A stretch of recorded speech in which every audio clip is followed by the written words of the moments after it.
Ladies and gentlemen, welcome to the Above the Bar podcast, where each week we belly up to the bar with a new guest, find out what they do, who they are, and what makes them great. So sit back, relax, and enjoy.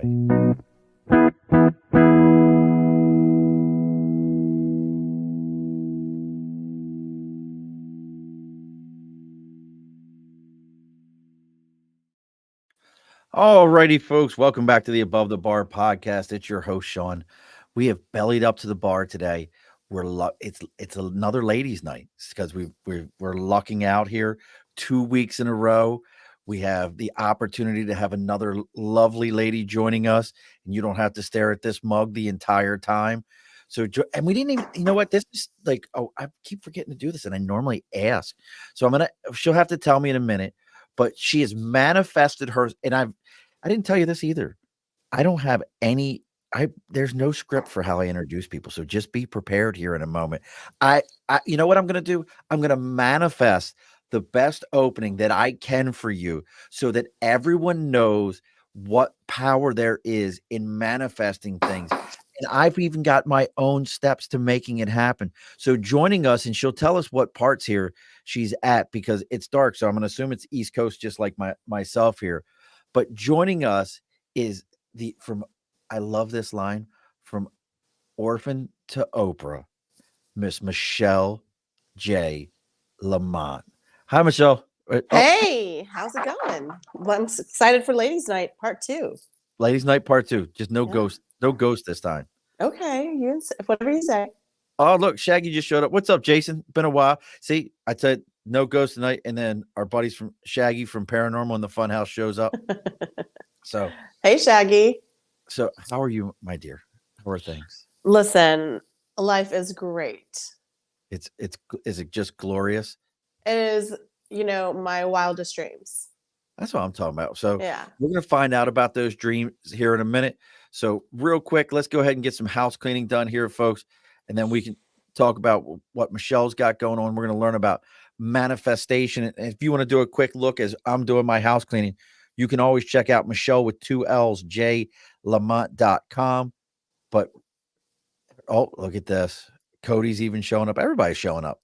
Cody's going to love this because Cody is America's. I'm gonna mess this up. Cody is America's Joy Ambassador. She's going to correct me because I forget everything. She knows it. But real quick, folks, if you're finding me through Michelle or Michelle through me, please take a moment, share, put all this out there so other people can know what we've got going on right now. They can see this show. Also, if you've got maybe something you're looking for somebody to support, you've got something that you're thinking about, as always, folks, we've got the big board over my shoulder for Sticker and a Cause. You can reach out to me on Facebook, LinkedIn, YouTube, Twitter, Twitch, Instagram, TikTok. It's all the Above the Bar podcast. Even our email is the Above the Bar podcast at gmail.com. Shoot me that email. Let me know what you got going on. I'll read all about your stuff free on the air so everybody can hear what you've got going on. Very, very simple that way. Also, now see that beautiful window that you have behind you, Michelle? Mm-hmm. And I see that you have a window treatment on there. I'm going to guess that that's a single panel grommet top with a tie back. Am I pretty close?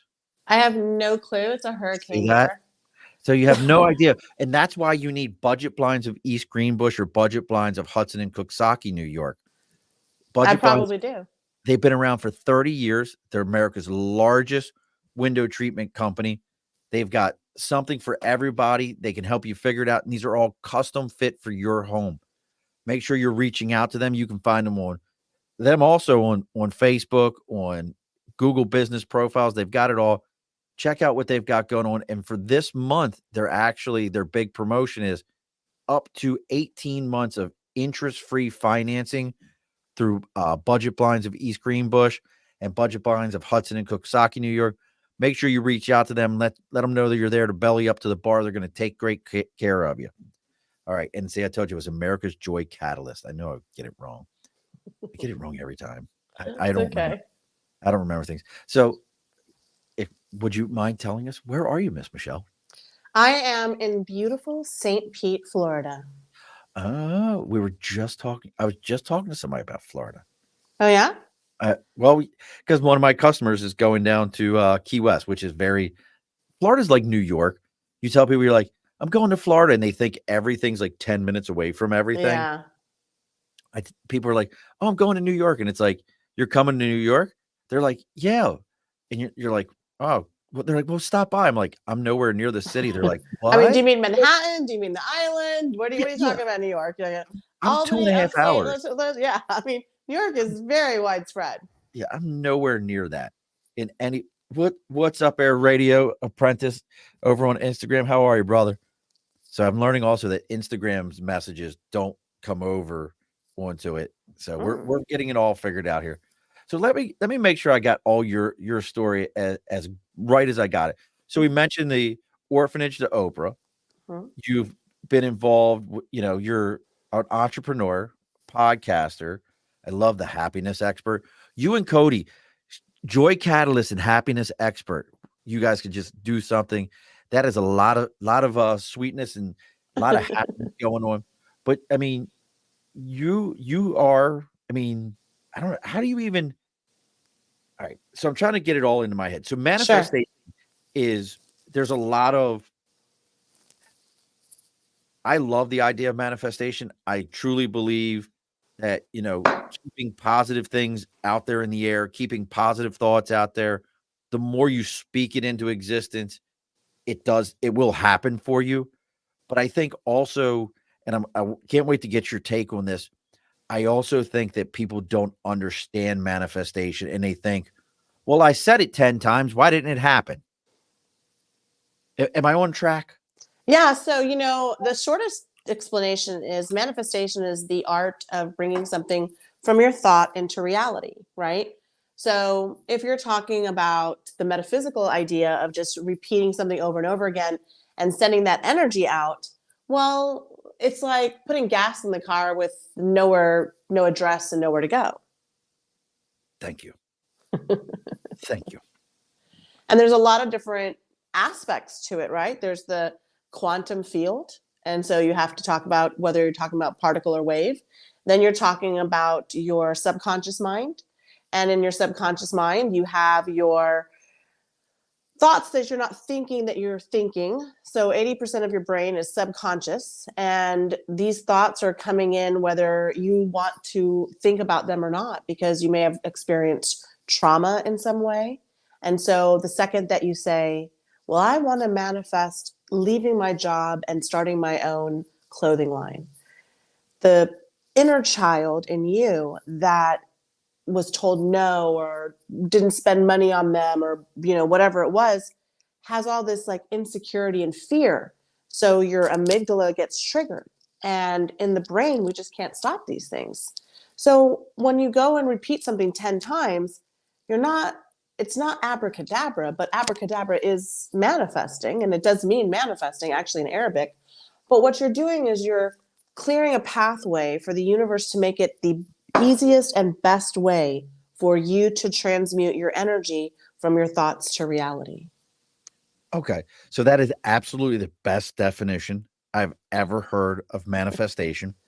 But that goes back to the original thing though. So how did where is it in your life where you kind of go, wait, I figured this out. I can make this happen for myself. I have the formula, because when you started talking about the science side to it, it really has a feeling of there is a science to it also. Mm-hmm. So when did you figure the formula out yourself?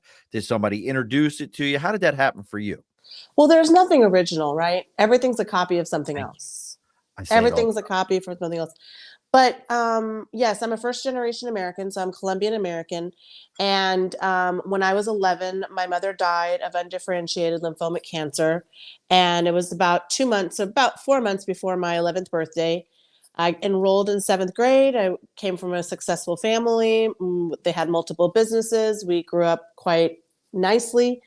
And my dad picks me up from school and drives me 3 hours away to an orphanage, and I never see him again.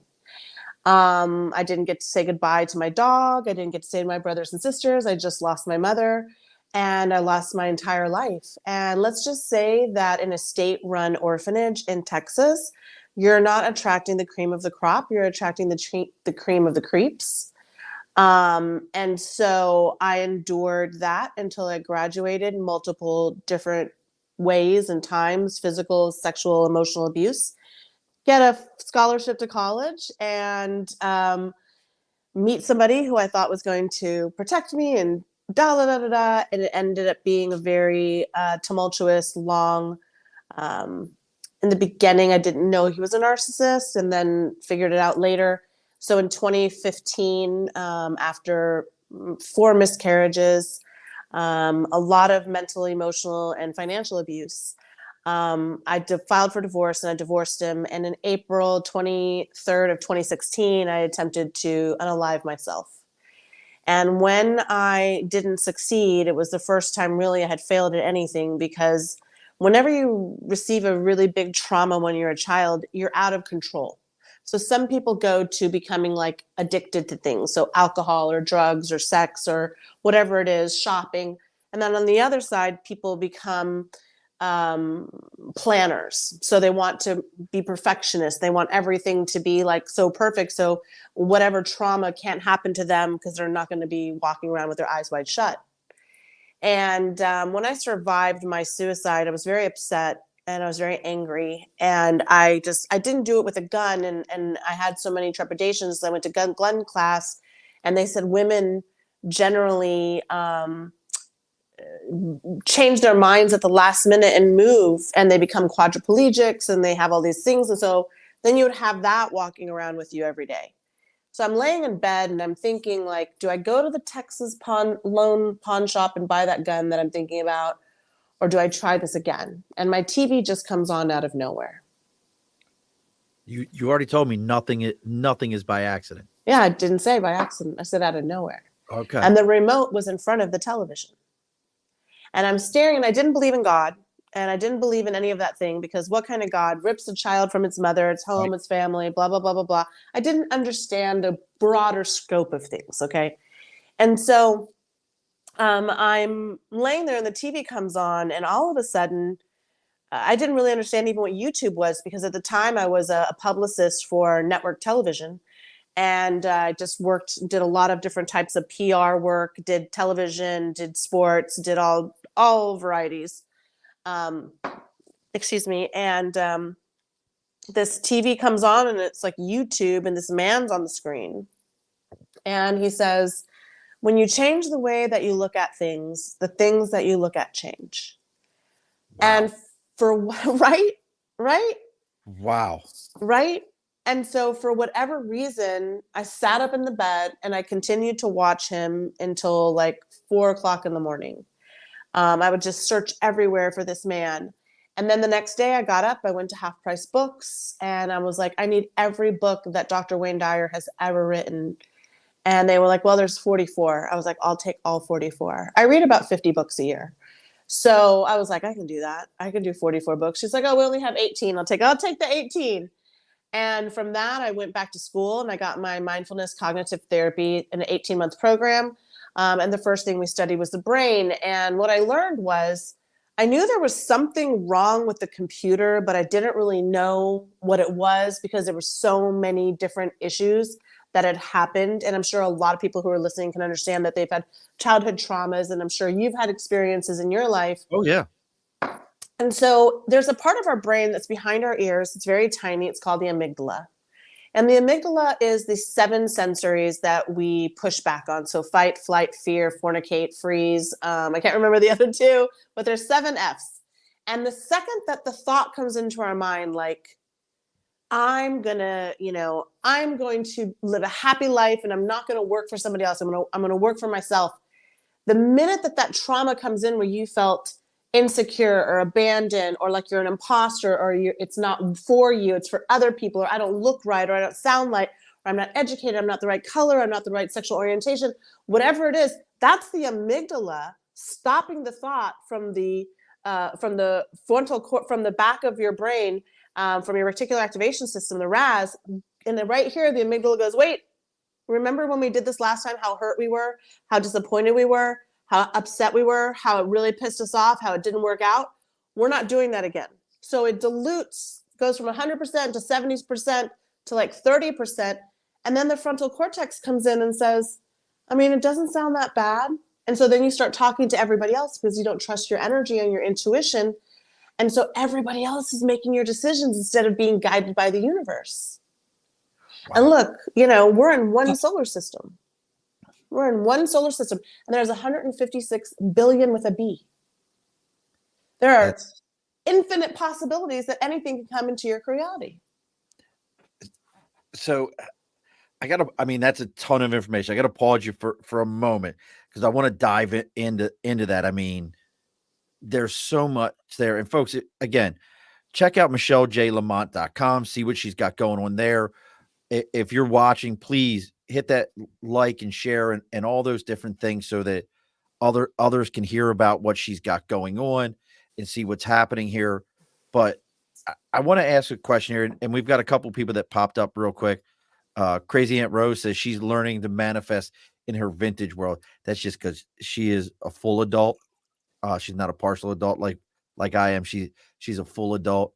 And then Cody says that Wayne Dyer is a magical man. Ha ha ha. I'm not surprised. He was the vehicle in which the message was sent. Super cool. I'm telling you, like, you and Cody would be all kinds of buddy. My dog is Wayne Dyer Lamont. And my other dog is Dolly Parton Lamont. So whenever we go to the vet, they're like, Dolly Parton? Mine is Magnus Murphy. So okay, you got it. He's a corgi. He's Magnus. But so I just kind of want to go back to 2016 here for a second, though. Sure. And so you're going from, I'm going to end it all. I'm done with the world. I'm over the world. I was just done. Money didn't matter. You're done to, the next morning, this absolute, for lack of a better, almost an obsession to like, I need to learn this. I need to understand what this person is talking about. How long did it take you before you revealed that to people that were close to you in your life or you trusted in your life? And when you did, what was their reaction?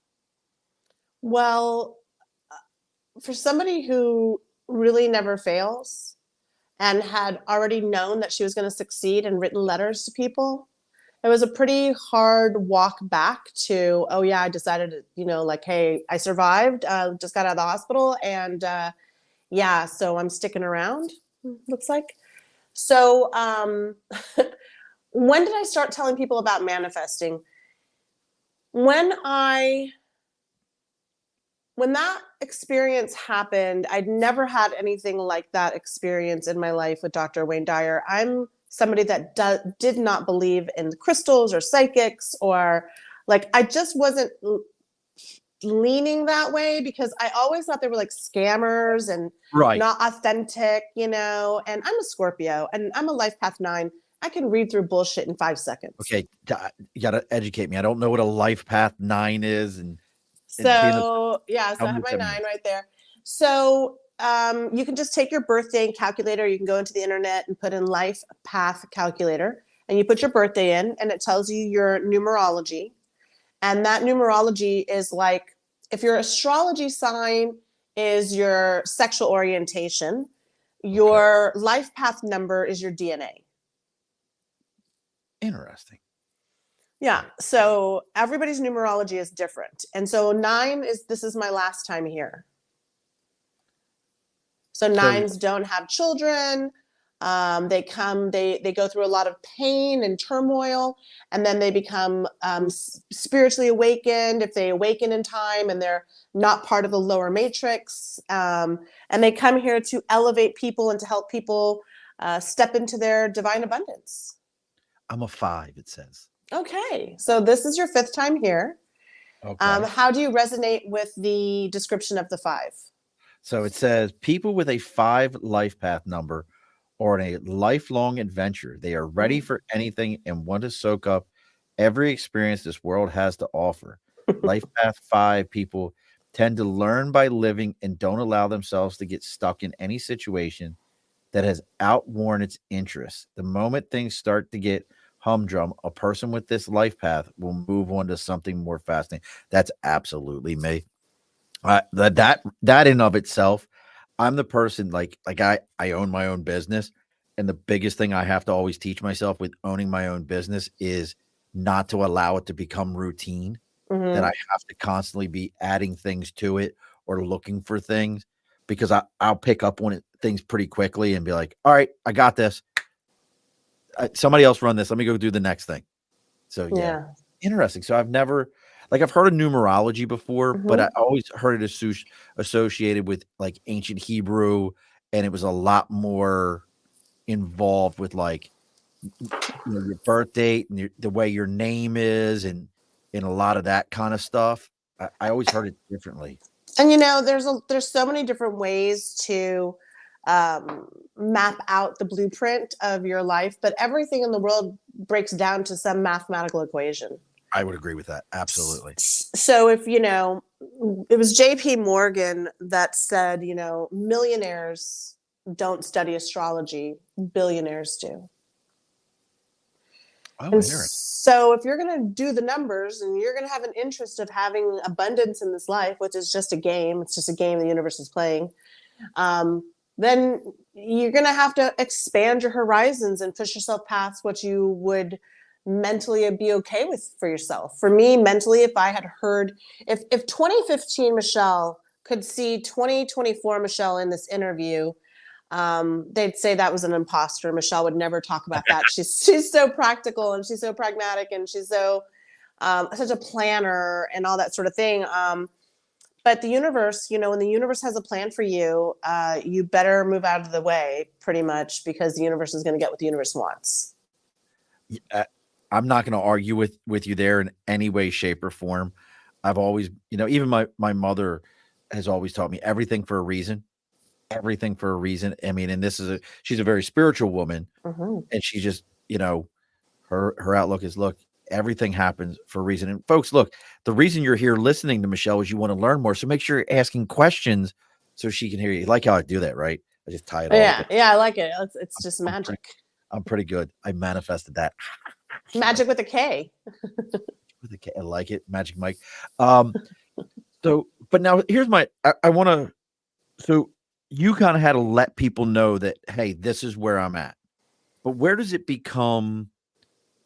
Now it becomes a career path, a So I, life I path. owned a PR agency. Well, I have multiple entrepreneurs, and my first business at year 3, I was $33,000 in debt. I had a car that went in first, third, and reverse.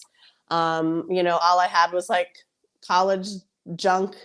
And by year 5, I was doing over $1 million a year and moved to multiple locations, 76 employees over 11 years. And Now, which then business was that? that was called Foxy Paws. And that was because that was the first one where you had the gosh, and I read it, the pet The pet boutiques. yes, thank you. So we Okay, didn't my sell brain. dogs, just for the record. It was only very posh collars and clothing, and I designed a large part of it, so I was able to mark it up, 10,000%. Beating the system every step of the way and that sort of thing. So when Al Gore invented the internet, the malls crashed, and I sold my name to my biggest competitor. And my unfortunate husband came to me and he said, "You're getting a job. You're not going to be. You Oh, have to." Yeah. Can you see me? See yeah, the that was weird. electronics? That was weird. Like you bounced out and I've never had somebody bounce off and bounce right back in that I didn't let back Listen, in.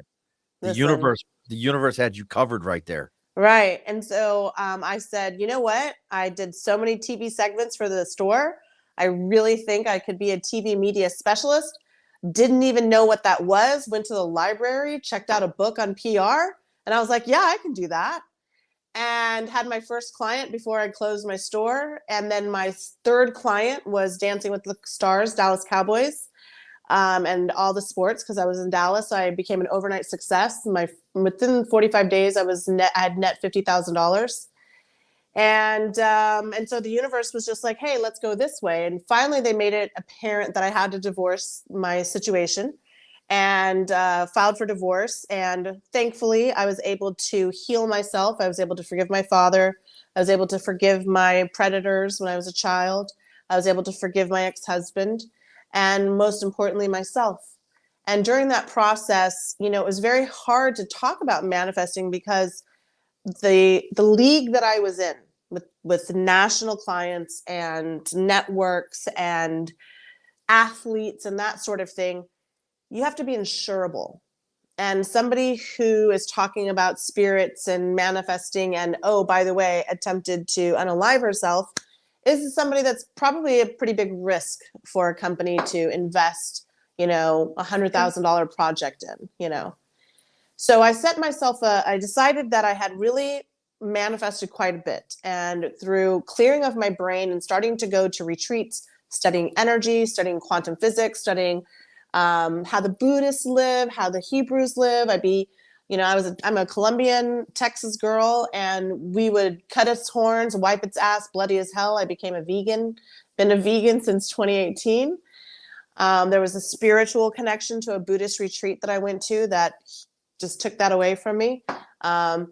And so through all of those transitions and changes, I came down to the point where I either had to take PR gigs or really I was teaching angel classes on the weekends. What's an angel class? Teaching you how to invoke angels, how to work with angels, how to open portals with angels, how to invite angels into your life, how to see them in action, and know that they're always there for you and working with you. Everybody came here with a team of light, a team of energy to help you. So if you've never done it, think about this. Imagine if you get somebody who doesn't believe in angels and you're assigned to that person. That angel's on a smoke break their whole fucking life. Listen, I know this guy. They're like, who did you get? Oh, man, he doesn't do shit. I give him 11-11. I give him 3-3-3. I stopped an 18-wheeler from killing him. He was on that motorcycle. I stopped the motorcycle. He never even thinks about me. It's like, who do you got? Michelle J. Lamont. Oh. She's on. Oh, you got one of them. She's on so that shit, ain't she? I'm so jealous, right? No, I'm just kidding. So you can activate this. You can work with this. And so I set a precedent. I said, there's 3 things that the universe has to bring me in 45 days, and I'll quit PR.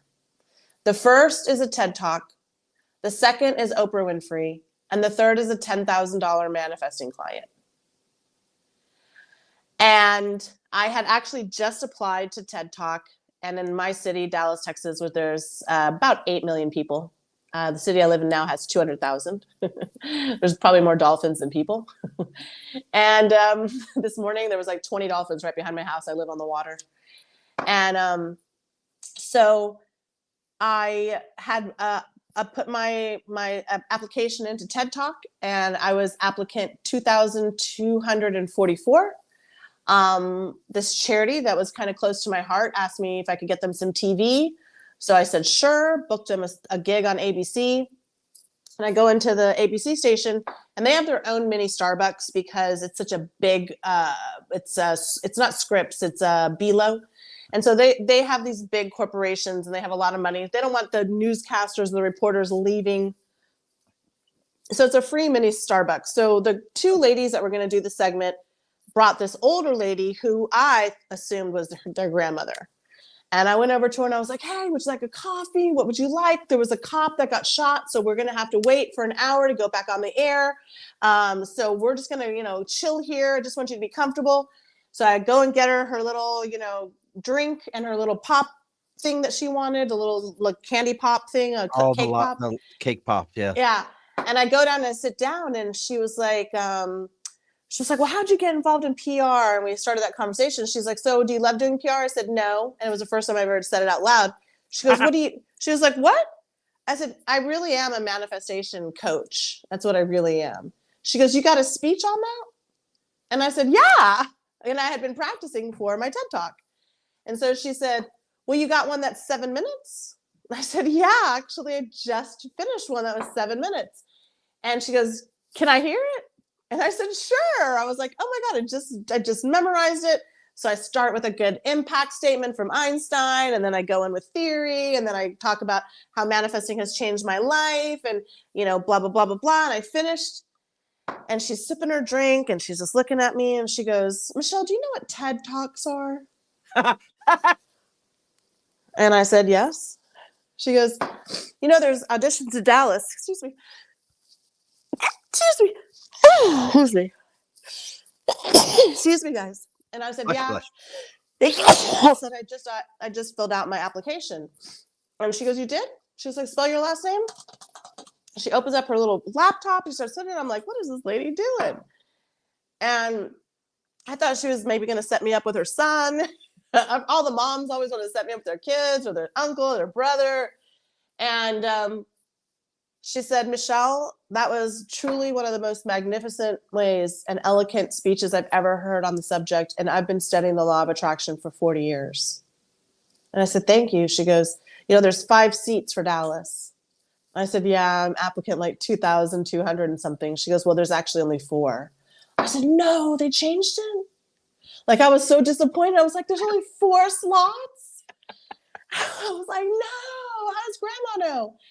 And she goes, I'm the president of TED Talk Dallas, and that's your seat. You just got it. No audition. That's yours.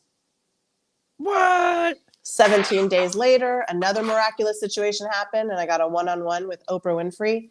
And then that got me on a segment on ABC. I go to ABC. I do an angel segment. This woman calls me and says, I own a tech company. I need a spiritual coach and somebody who can write press releases. How would you like a $10,000 a month contract?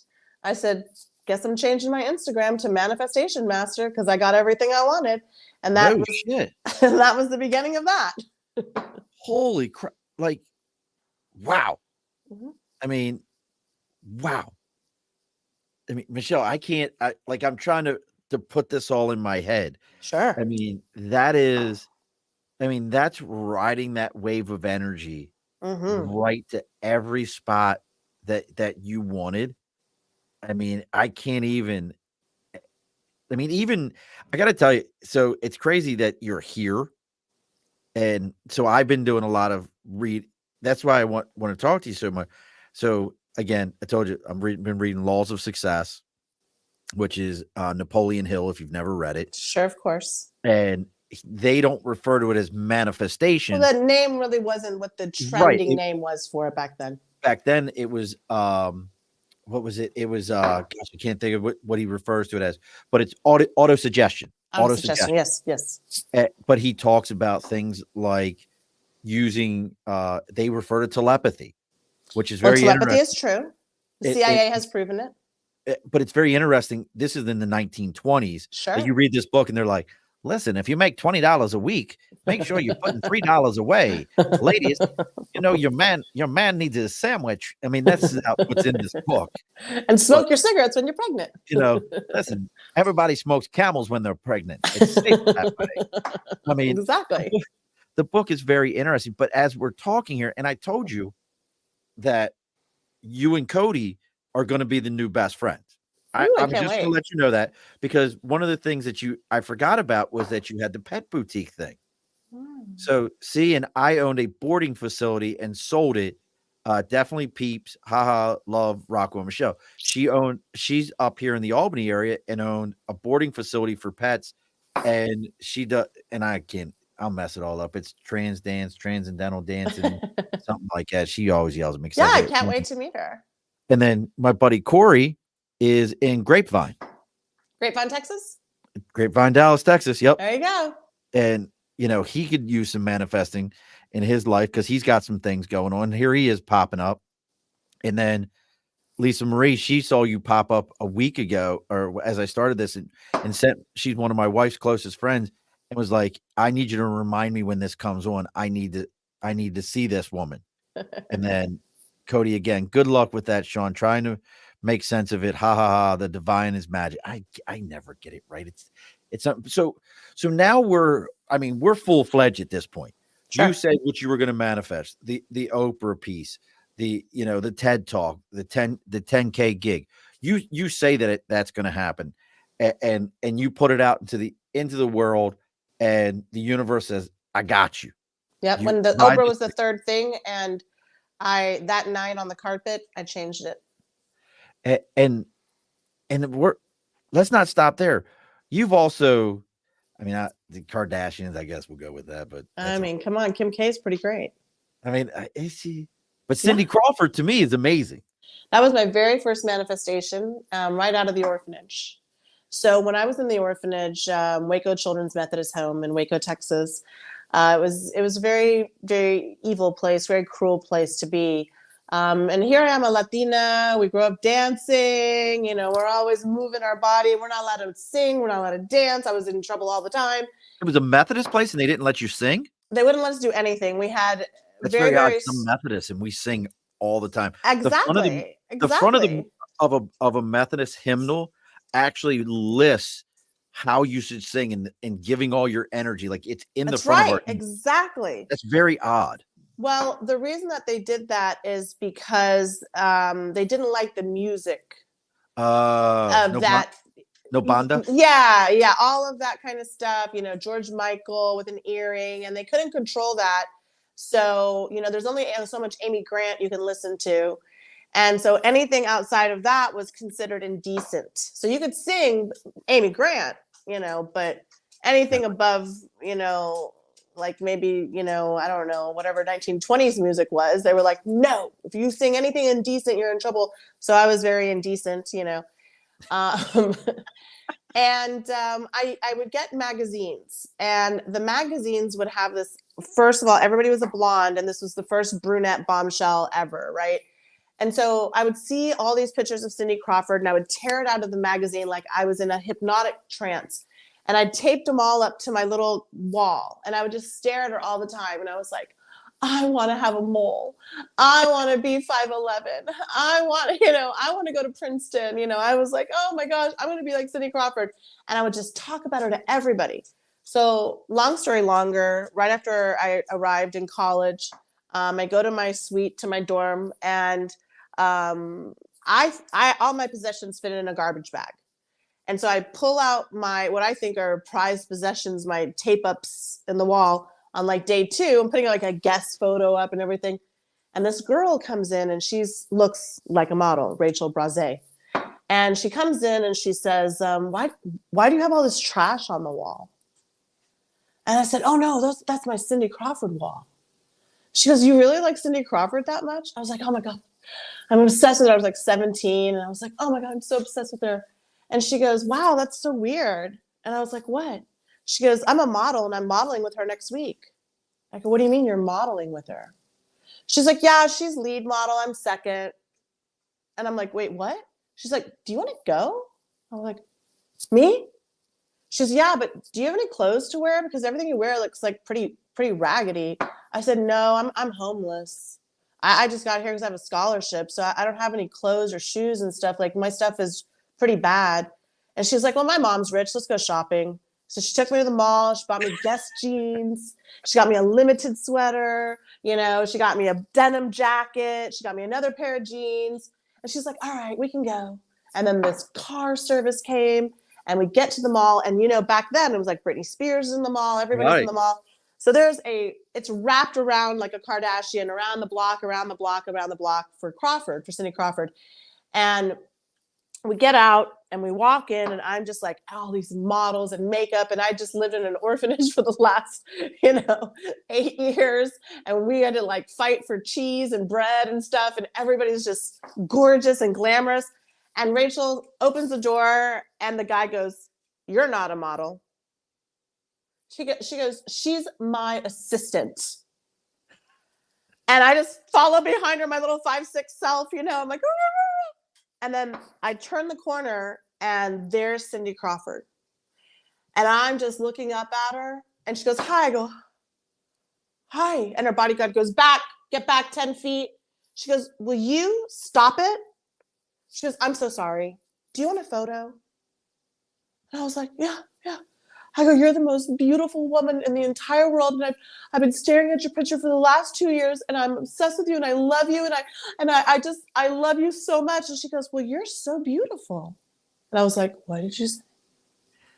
And she goes, here. She hands a little camera, the camera to the security guard, and he takes the picture, and that's the picture on my website. And I was literally out of the orphanage for like 14 days, and I manifested Cindy Crawford. And the universe was just telling me, hey, when you set your intentions on something, they will become particle and manifest in your quantum field. So that's why your thoughts and your beliefs and your systems are so important for you to calibrate this energy. And we're all energy. So everything is energy. This microphone is energy. This microphone is energy. This water, if you ever read Dr. Emoto's book, The Hidden Messages in Water, he proved, and this experiment is done all the time in colleges, that your thoughts can change the molecular structure of water. Well, what's not water? Oxygen has water. Your water, your brain is water, your food is water. Everything is water. Well, that's the entire thing in Dune. I'm a big Dune fan. Yeah. Well, they ran out of water. Well, no, in Dune, when Lady Jessica becomes the Bene Gesserit mother to all the gosh, I can't think of the character's name, but she actually has to, as she drinks the poison, she has to use her mind to change this from poison to basically a drug or an aphrodisiac almost, to be Change able the molecular structure. She has to change the molecular structure to it. So it's Very that clever. same basic concept. And Cody wants to know, did you manifest the Cindy Crawford mole? I didn't. Unfortunately, that never appeared, but All right. I do have a great photo with her. But she said that story's better than the mole. And she loved it. Thank you. My Aunt Eileen says this is awesome. So so I mean, God, I feel like I could do like 10 episodes with you, because we haven't even scratched the surface here. And folks, again, I know most of you aren't used to that. I have the second screen now. We've had it for almost a month. That's why I keep looking to the left. So I'm over on Michelle's website where you can see, Alignment Expos 2024 podcast. She has her one-on-one coaching and Zoom calls and all these different things you can do, like 3,000 different courses that you could do. I'm a little bit of an overachiever. Merch. But that's the other thing to you that I'm very curious about. So we talked a little bit about this beforehand. I think there's a lot with manifestation that people, if you're a doubting Thomas, you hear it and you think, okay, so you believe in magic. So you say it and it magically appears. The other side to it is, I think some people take it to the other extreme, which is, I can't do anything. I'm manifesting going out into the world. No, go out to the world. You can say it, but you actually have to go and do it. You have to. Law of action. There's exactly. Law of action needs to be applied to it. When you're working with people to teach them the process, the science of it, what is probably the first big obstacle for most people to get over when it comes to this? And we're getting close to closing the bar. And this to me is something that's huge. Is what is that first obstacle for most people to get past? Well, they just don't feel worthy of it. And so they don't love themselves enough to believe that it could appear for them. So when your whole life has been like devil's advocate kind of ideology, it's very difficult to just say, you know what, throw caution to the wind. I'm going to move to a city I've never been to. I'm going to start a business I haven't had, because you don't feel worthy, because you don't love yourself enough. And we are not taught to love ourselves. We're taught to be appropriate. We're taught to be orderly. We're taught to, get the house, get the Labrador, get the degree. But nobody says, follow your dreams, follow your heart, put your intuition into it. And if you're lucky enough to have been growing up in that type of environment, like people who grow up wealthy people, and I've been around wealthy people my entire life. I've always had to work with them and been hired by them and had big, huge contracts with them. They never think about money the way that other people think about money. If they lose 100,000, they're like, oh, well, what do we learn? Because they just assume more money is coming. So if you didn't grow up in an environment where somebody was like, you know what, I don't care that you're not a painter, go and try to be a butterfly wrangler, go try to be an artist, go try to create your own clothing line. They say, get a job, what's your degree in, get in health insurance, make sure you have a home. Nobody says, like, why would you want to be tied down to a contract that you don't even own anyway? You're never really going to own it anyway. And the government could just decide any day to walk up and say, we're going to put a road here, and you could have just traveled the whole world and seen everything. You know, I've lived in 3 countries, I've been to 22, and I can tell you that no matter what you're doing right now, you are not living your life enough. And every single one of us has a date with the toe tag. So between birth and the toe tag, how are you going to manifest your reality? What are you going to put your intentions on? And what are you going to collaborate with the universe and say, you know what? I am fucking worth everything that I want. And I'm going to step up to the plate. I'm enough. And I'm going to ask the universe to fill in the gaps. And I'm going to do everything possible to be the attractor in that relationship. That is huge. And I love the idea that most people want safety. They will Correct. sacrifice everything for safety. But what's safe?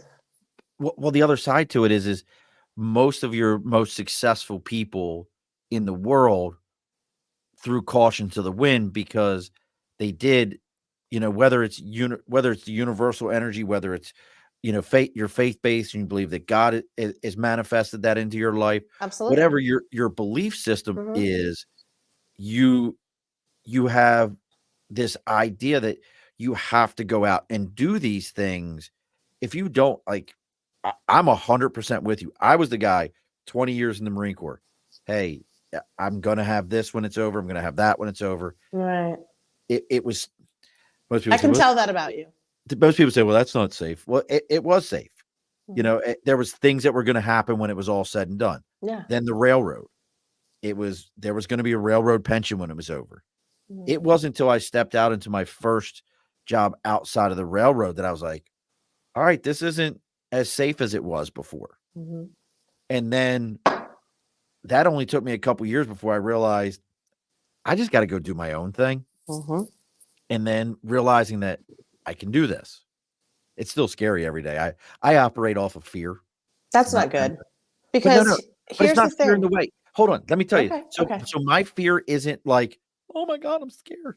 No, my fear is I have to succeed. I have to achieve. I have to move forward because I fear the people that I would let down if I didn't. So that's where, to me, I don't see it in a bad thing. Like, I'm not a big fan of motivation. I think motivation is the wrong term that most people are like, I'm motivated. Well, then you lose motivation very quickly. Right. Well, then it leaves your ability to retain the motivation after 35 minutes, an hour. Like if you do affirmations, it's gone. There's different techniques you have to do for those types of manifestations to last longer, to kind of like cement them in. But you have to remember something, like you're fighting. It's almost like you're in this fight, like I am not going to lose. That's it. And is that it? That's it. That's my fear. So what if you were to turn that around and say, I always win? I do, though. Okay. But instead of I'm fearing it, I'm receiving it. I always win. You're going to have to, God, we're so close. So you're going to have to help me to understand that better. Because like in my head, I say what you're saying. Like I operate off the mindset of I can't lose. Okay. There's that fear. So I can't lose. So, but you're bringing a negative into the equation, loss. Okay. I always win. Okay.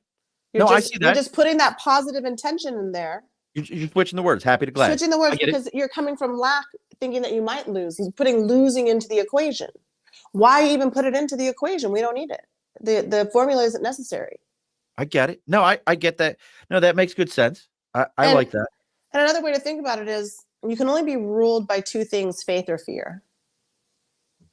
And so if you're going to give all of your energy to fear, fear is always going to win because everybody's fearful.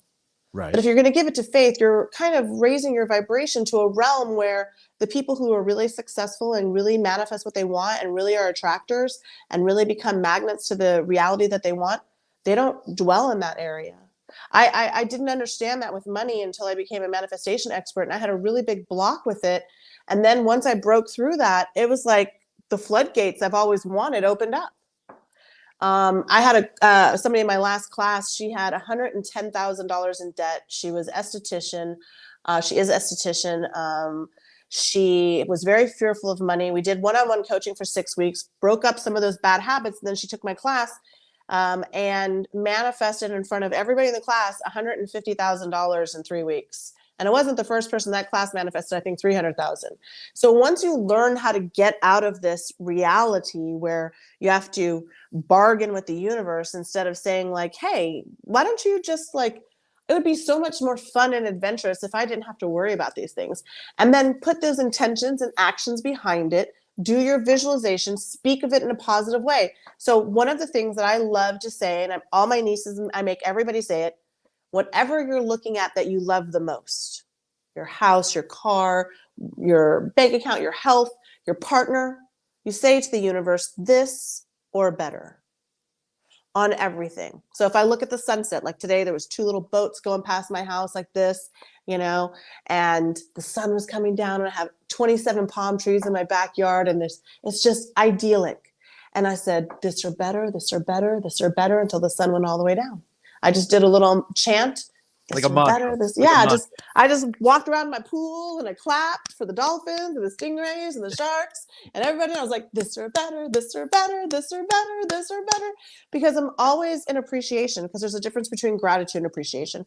Gratitude is, oh, thank you so much. I was so hungry. I'm so grateful. And appreciation is like, yeah, I deserve this and I'm appreciative of it. I love that too. Right? Because there's a time where you are grateful. If you were hungry and somebody gave you food, grateful. But if you desired living on the water and the universe brings you a house with dolphins in your backyard, you're appreciative, because otherwise you don't belong here. You're going to worry that you're going to lose it all the time, or the money isn't going to come in, or whatever. So manifesting was even mentioned in the Bible. Okay, crystals were mentioned in the Bible. This thing goes back from the beginning. Even Jesus the Christ spoke about it. So no matter what sect or religion, no matter where you are, there's going to be something in your family ancestry, your religion, your background that has taught you that what you think about, you bring about. And if you go back to the Bible, which I'm not a religious person, I appreciate all religions. I think they all have something to teach us. But in the Bible, there's only one time where God speaks and says his name, and it's with Moses. And Moses says, but what shall we call you? And God responds, I am that you say I am. So every time you say I'm broke, so be it. So that's funny you say that. I tell people all the time, you own what you say you are. Well, you're co-collaborating with the creator, because you and the creator are not separate. Because you're made in his image. That's right. And so if you're that person, you could also make a tidal wave. You could also make a hurricane. You could also make 156 billion with a B solar systems with suns and moons. I mean, if they tap your DNA, they're going to find stardust in it. This is science. This is facts. Google it. So you're not who you think you are, and you have so much to explore. Wow. Michelle, you can just hang out with me all the time. Anytime. Invite me anytime. And I mean, I'm loving this. Cody says she loves the green dress. You look fantastic. Thank you. I had a stylist pick that out for me. And she also threw out here, she loves doing things that don't make sense to people but feels good to her. Correct. Now, you brought this up, and I knew he was going to manifest around at some point. Someday he'll manifest a good fantasy football team, but not anytime soon.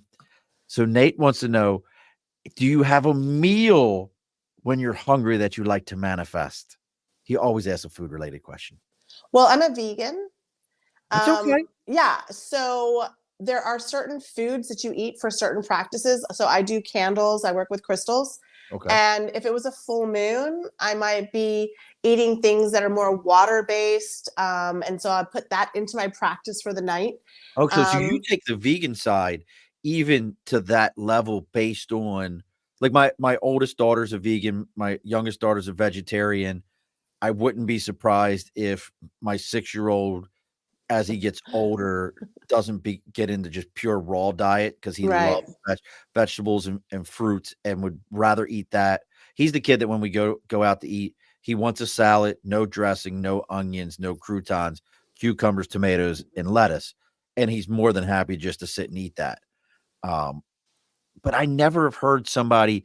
So you take the vegan side based on your faith, and that's how the meals are prepped based on what the season. I don't know if that's the right way. Yeah, But what the absolutely. season Food is. is a big part of different practices and different Yes. ways of bringing things into your reality. And so, there's So what are we always manifesting right now then? for Meal. me. What's the meal? I mean, come on now. Oh my gosh. For me, it'd be like lion's mane fried chicken with mac and cheese from I Whole like Foods. I like lion's mane. Love lion's mane. It's so good, and I like the texture of it. Yes. And I just found a recipe and my friend made it. We went over to her house and she made it. And it was like eating Popeye's fried chicken or KFC fried chicken. I was like gobbling it up. But I'm on Ozempic, so that's like 3 bites. It's like, okay, I can't eat anymore. So now here's my other thing though, and I always ask this of every vegan. Mm-hmm. Now, mushrooms are. Cody said lion's mane, yum, and she also said faith, 100%. But my whole thing is all mushrooms breathe oxygen. Mm-hmm. You know that, right? Mm-hmm. So, and they're also the only organism of its kind that, like, have you ever seen the Japanese railway thing? Have you ever seen that? No, I don't think so. Where they actually took a fungus, put it down, and they had how the Japanese transit system was running before, and they put this fungus down and let it run, Mm. and it actually created better pathways for their trains to Of run. course. And Mushrooms are geniuses. it ended up that's how the Japanese railway system or transit system is now because of how this fungus moved. Yeah. Oh, yes, I have heard that. Yes, I did read that somewhere. So Yes. this is a living Yeah. breathing organism. Yeah. How can Trees you all eat talk it to each other. how can you eat it as a vegan then? Because it's living, So, breathing. right. So, all first of all, the vegetables agree. Okay. They all signed up for it. They're like, yes, let's do that. But, I love it. The okay. vegetables are like, you can eat the mushroom. Yeah, Just you can leave have us the alone. mushroom. Like the carrot's like, go ahead. But for me, the animals are, whenever we purchase an animal, we're purchasing suffering. Okay. Because the animal is living in horrendous conditions, even in, open field, whatever life, open cage, whatever. It's not. And they are enslaved in a system that they don't have to be in. And so when we sign up and we buy the Big Mac, we're ensuring that this cow is going to have its baby ripped away from it. It's going to be in a pen. It's going to be stuffed. It's going to be sexually assaulted. It's going to be tortured. And then every part of it is, it's not going to be killed humanely or ethically. And that whole life, it just sat there eating all that fat and all that anger and all that suffering. And you're paying for it. And then you're ingesting all of their pain and all of their suffering. And so you're transferring that energy into you. I love that approach. I'm gonna tell you. So I hunt, I grow my own vegetables, Sure. do all those things. But that's actually the first time I've ever heard it explained that way. That I could see that. I could get behind that mindset. It's very different. I could see that because I'm always I'm definitely not anti-vegan, but I'm always like a raw diet makes more sense to me because I I've watched people that are like, I'm gonna be a vegan, and then you're eating Twinkies and ho-hos because they don't have anything real in them. Right. You're sucking down more chemicals that are not helping you in any way. That's Michelle, you are absolutely, and I'm not nothing against my other guests, but you are one of the most fascinating people I've spoken to in a Thank long you. time. I love your energy. I love your mindset. Folks, again, michellejlamont.com. She has, we could probably go for another 2 or 3 hours with her, but I'm going to promise you, if you look on her website, michellejlamont.com, you can get lost in everything she's got here. I love even right there, empower your mind to work in harmony with your desires. Yeah. Everything is right there. She's got, her calendar with her little halo right there. The green there's the green dress. I didn't see the green dress. There's the green dress. I'm sitting there going like, I remember sliding through this website, but I mean, you've just got so many amazing things. There's the Cindy Crawford picture that are happening here on your website. I mean, Troy Aikman, I guess. Okay. He's very nice. I mean, he's not my favorite announcer, but I do like what's his name that was the Cowboys quarterback. God, I can't think of his name right now. Robo? Tony Romo. I think Tony Romo is probably the best sports announcer I've ever heard. He's absolutely amazing. Oh, and then Cody's over here. I'm telling you, Cody's gonna be your new best friend. Don Tolman speaks about this in the way as well. It's so true. And then found her on Insta, followed and friend. Whoop whoop. Look, folks, I'm gonna look for you. As I say every week, if you're finding Michelle through me or me through Michelle, go find Michelle on Instagram. Go follow her Instagram. Go see what she's got going on. Go see what's happening in her world so that you can know what's going on. If you're like me and you're on LinkedIn a lot, she's on LinkedIn also. Go see about all those things. Take that time.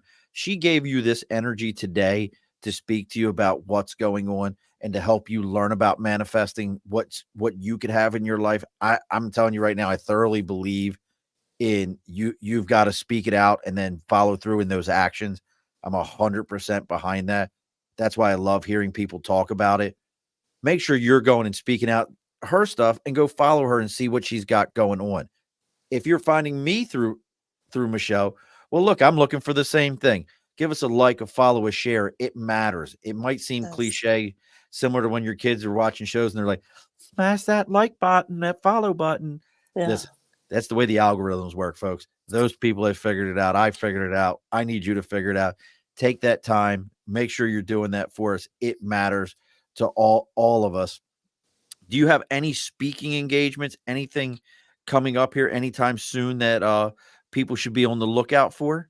Yes, I'm keynote speaking February 25th in Tampa, the Tampa Garden Center. And then I am keynote speaking at March 10th at a Level Rise Up event in Clearwater, Florida. My next live class is in March, but I do have a free manifestation video course on my website right now that anybody can go take. It's a 7-day video course that I created to help you get started manifesting. So go check it out. There you go, folks. And then make sure you come back and join us next week. It's always Wednesdays, 8 p.m. Eastern Standard Time. We're going to have a gentleman on named Michael, and I'm not going to try. I'm going to butcher his last name. It's Cinquino. I butcher everybody's last name. It's Cinquino. He's the co-founder of Soho Creative Studios. He's an adjunct professor up at St. Paul College in New Hampshire. He has figured out a way. He intersects creativity and businesses. He's been doing it for 2 decades. He's a Navy vet. We'll be nice to him. You know, we try. Remember Navy? Frogmen. Yeah. Remember Navy, never again volunteer yourself as Marines. You know, we try. We do that for him. But we're going to get ready to close things up. And don't log off on me, Michelle. I want to talk to you just a moment afterwards. I know you have manifested all 200 and some odd episodes as we've talked about before. You've brought them all in. What's about to happen next then, right? What? So the guest always gets the final word in every episode. So what is your final word for us, Michelle? My final word of the night is you are way more powerful, way more protected, and way more magical than you believe. So go and manifest your miracles today. Alrighty, folks, be sure to push your stool in. This has been a Second Front podcast presentation found on Apple, Spotify, and wherever podcasts can be found.